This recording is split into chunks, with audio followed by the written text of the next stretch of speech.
आज तुम्हारी वजह से सबको पता चल जाता कि माँ गहना नहीं बल्कि तुम बनने वाली हो हमारे बच्चे की। इतनी लापरवाह कैसे हो सकती हो तुम? डॉक्टर बाबू शांत हो जाइए, हम शांति से भी तो बात कर सकते हैं ना। कैसे शांति से बात कर सकते हैं? ये कुछ भी करती रहेगी और हम चुप रहेंगे क्या? और ये पेपर्स मिले कहां से तुम्हें?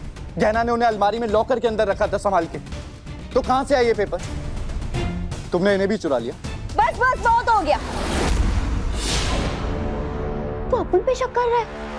हाँ, मतलब अपने घर वालों की तरह अपन को चोर बोल रहा है तू?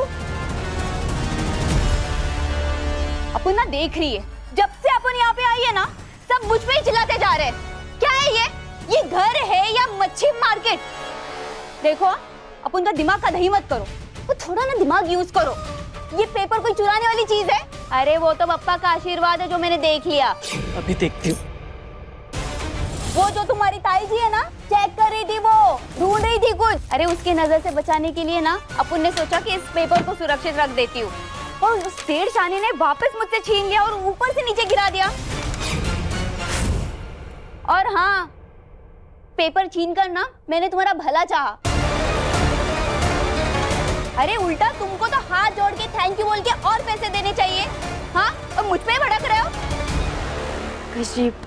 कश जी हमें माफ कर दो। वो कहा है ना, हमें नहीं पता था कि तुम ये सब कुछ हमारा राज छुपाने के लिए कर रही हो। और वो कहा है ना, डॉक्टर बाबू परेशान है, इसीलिए वो तुम पर गुस्सा हो गए। अब तुम तो जानती हो ना, हमारे लिए सब कुछ राज रखना कितना जरूरी है। अब तुम भी शांत हो जाओ गजरी। देखो, इतना गुस्सा करना हमारे बच्चे के लिए सही नहीं है। तुम जाओ, आराम करो।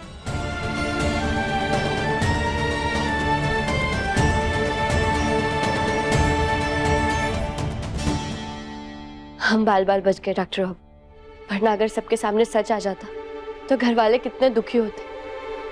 क्या कहते हैं मुझसे?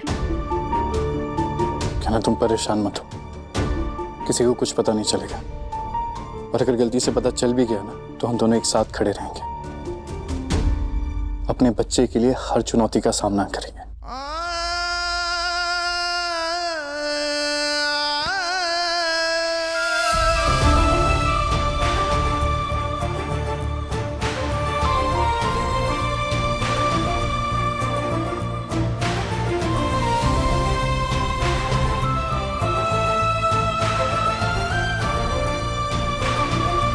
डॉक्टर बाबू, आपको नहीं लगता कि हमें माही को इस सब के बारे में बता देना चाहिए? अब तो बाबूजी भी नहीं है घर में, वो अकेली है, और हमें उनसे झूठ बोलकर और भी बुरा लग रहा है। कहना तुम ऐसे कमजोर नहीं पड़ सकते। माँ भी पापा के जाने से थोड़ी परेशान है, उन्हें सच बताकर मैं उन्हें और परेशान नहीं कर सकता।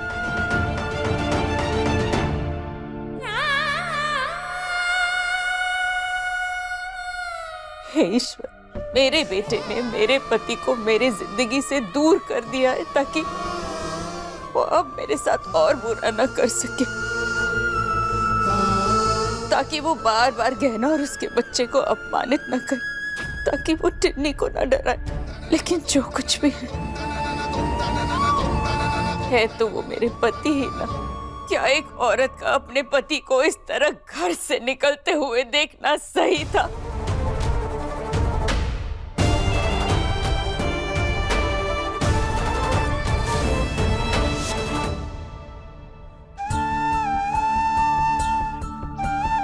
एक आयुष्मान है जो खड़ूस होने के बावजूद अपने बीवी से इतना प्यार करता है, उसका इतना ध्यान रखता है।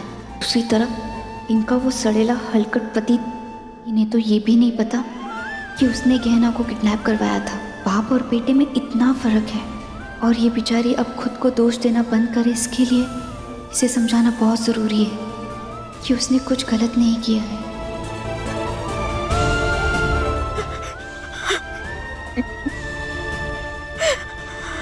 आंटी जी,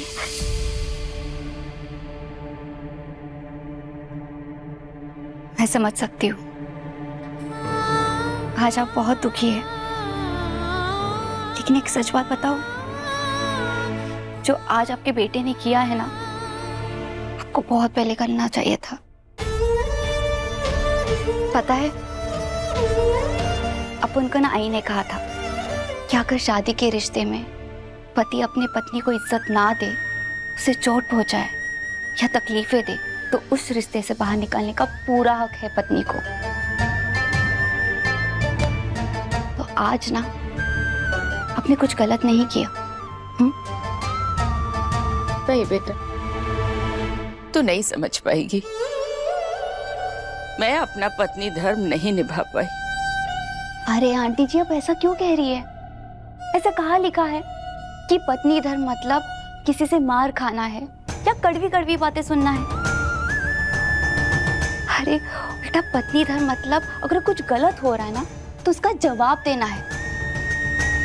देखो ना, इतने सालों से अपने इस रिश्ते को संभाला है, अपने पति को संभाला है, इस पूरे घर को संभाला, अपने बेटे को संभाला,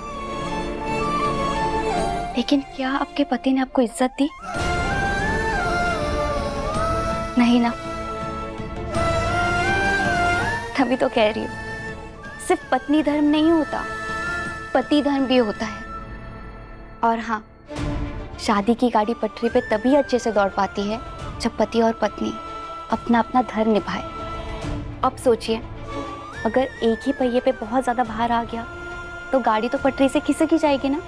हाँ, अब बिल्कुल चिंता मत कीजिए। अब देखो ना, मुश्किल वक्त गुजर गया है, अब देखना आगे वाला पल ना बहुत अच्छा होगा। और मैं जानती हूँ ना, आप में ना बहुत हिम्मत है, तभी तो देखो ना, इतने भयानक इंसान को आपने इतने सालों तक झेला।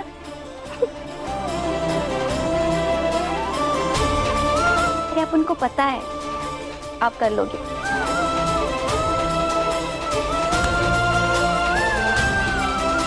सब माई के मन का दुख जल्दी से दूर हो जाए और उन्हें वो सारी खुशियां मिल जाए जो उन्हें पहले ही मिल जानी चाहिए। ऐसा ही होगा क्या ना? और अब पापा के जाने के बाद हमें माँ का सहारा बनना होगा। उसके साथ साथ अपना, अपने बच्चे का और कजरी का भी ध्यान रखना होगा। तुम्हें काहे ध्यान रखना है कजरी का?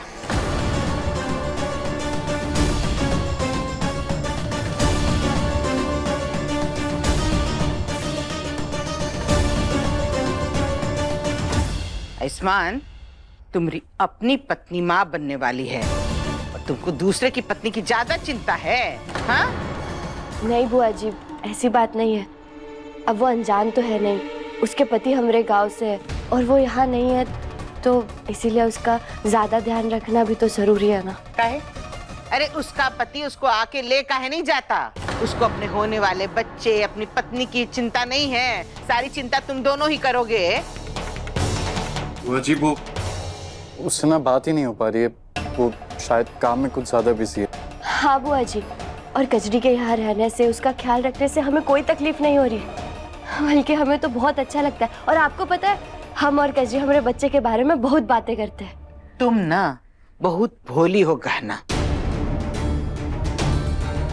जब एक औरत माँ बनने वाली होती है और उसका पति साथ में नहीं होता ना, तो तुम नहीं जानती हो उसके मन पे का गुजरती है। अब अपने मन की हर बात तो तुमको बताएगी नहीं। अरे कल को उसके होने वाले बच्चे को कुछ हो गया तो... बुआ जी, भगवान के लिए ऐसे मत कहिए। अरे गहना, हम तो बस एक बात कह रहे हैं, और बोल उसके बच्चे के बारे में रहे। तुम काहे इतनी चिंता कर रही हो?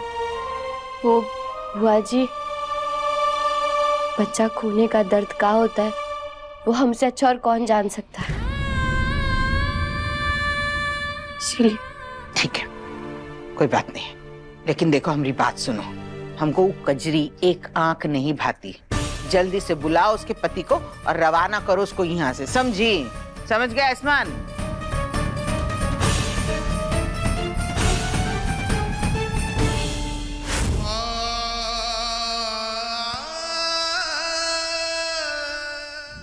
गहना के लेटेस्ट एपिसोड्स कभी भी कहीं भी अभी सब्सक्राइब करें दंगल प्ले ऐप। अपने पसंदीदा शो के फुल एपिसोड देखने के लिए अभी डाउनलोड करें दंगल प्ले ऐप।